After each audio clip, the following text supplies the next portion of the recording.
about the way you stare into my eyes. I know that I don't make things clear. Welcome back to my YouTube channel. It's your girl Deja Renee, back with another video.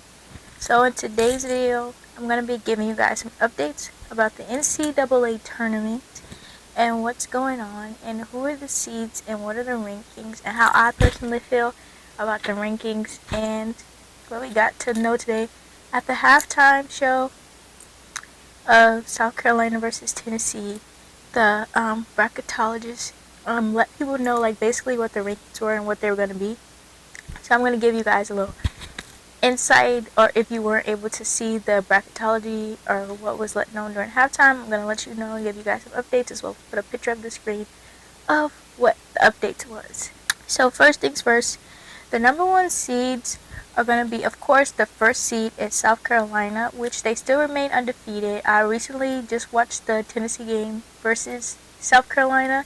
They almost got, but as you guys know that Tennessee plays really well at some points, but they have spurts where they turn the ball over at some point in time, and South Carolina takes advantage of turnovers, as you guys know. So South Carolina is still the only D1 team who remains undefeated. So number one seeds are South Carolina, Stanford, Ohio State, and Colorado. Now in my opinion, I feel like these are pretty accurate. The only team that I would say is a little bit questionable about them being at the number one seed is Colorado, is because they do have quite some losses, but they are some like kind of losses like to different teams in the Pac-12 that are ranked. But I don't know. I just don't know about Colorado being the number one seed, but hey, they're picked. As far as South Carolina, they still remain undefeated.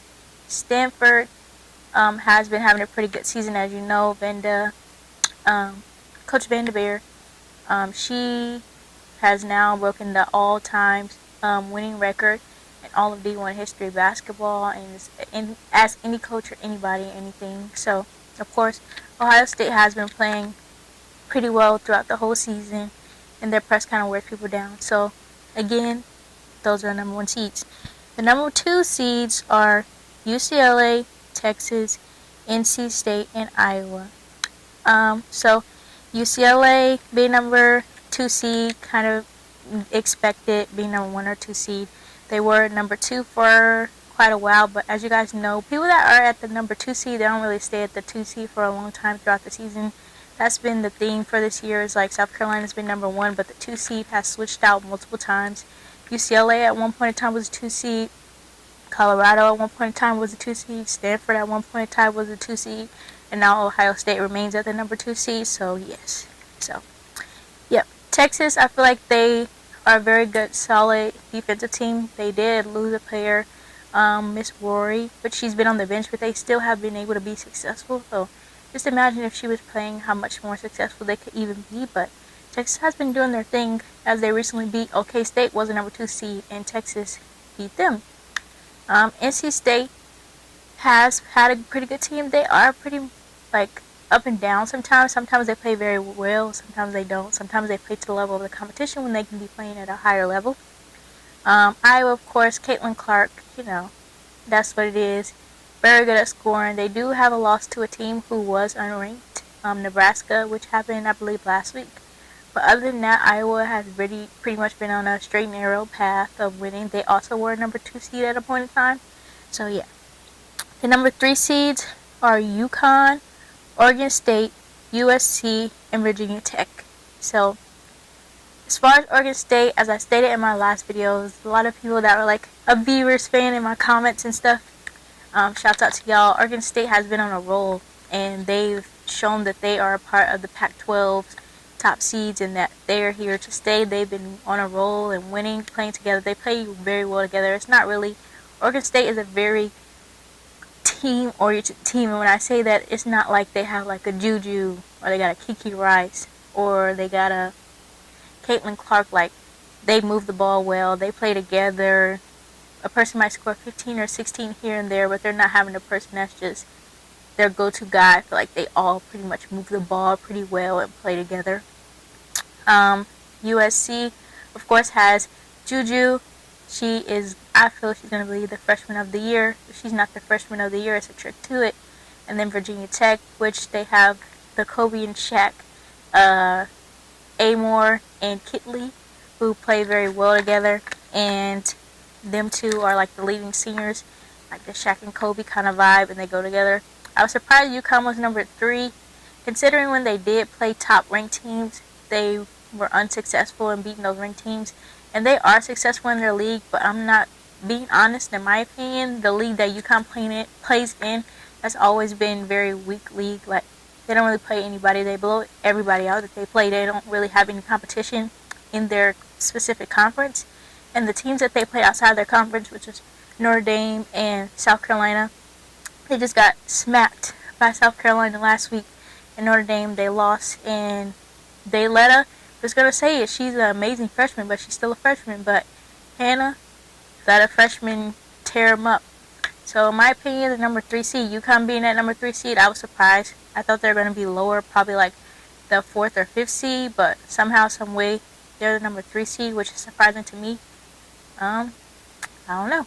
I'm not the bracketologist, so I don't really know what they see in them being the number 3 seed. But honestly, in my opinion, that's what it is. Next, the number 4 seeds are Louisville, Indiana, LSU, and K-State. This makes sense pretty much. LSU has had some losses to some unranked teams, but also I feel like the SEC is the most physical and the fastest conference. So them losing to some teams in the SEC is like some teams that are in the SEC in the tournament. I feel like if they are able to get selected on a selection Sunday, some of these teams that aren't having to play these SEC teams all the time, they're going to beat some of these teams that are ranked just because these teams are good. Like Auburn is like really fast, it plays physical. Mississippi State, just SEC teams are just very solid. And I feel like some of these teams that LSU have lost to, other people would have lost to if they had to play them. That's just my opinion. Now for Louisville, they were in a close game versus Boston when I was watching. I don't know if they won that game, they were able to pull that game out. Louisville also has some losses on the season to some teams that I feel like they shouldn't have lost to. And I don't know, Louisville is a good team. They started off really hot, really playing really good and playing really well together. But throughout the season, they've had a lot of ups and downs, and they haven't really been very consistent in my eyes. And they haven't been like a dominant team that I feel like they should be, getting all those transfers and all those transfers playing at such a high level.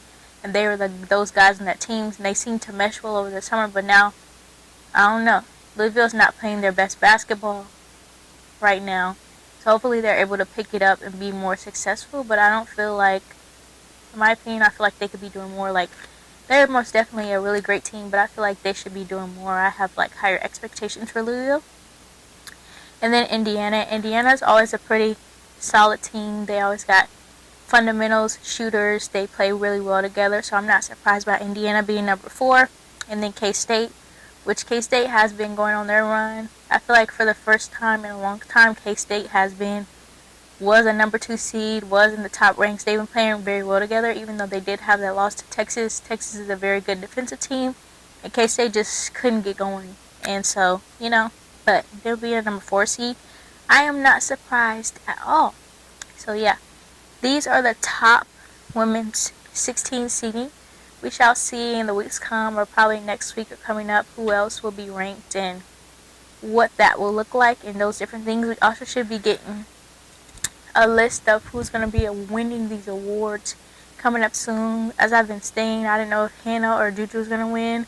Hannah just played a game. They played versus NC State. Today is February 15th. It's going to be uploading this February 15th, but they played versus NC State. She had her lowest scoring game, which was 10 points. She just kind of struggled in that game.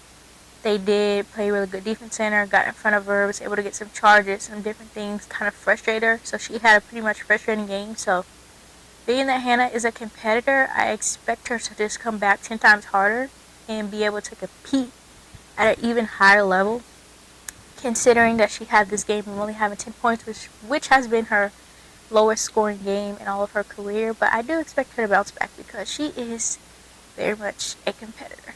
So yeah, you guys, this is it for the video. Please like, comment, and subscribe.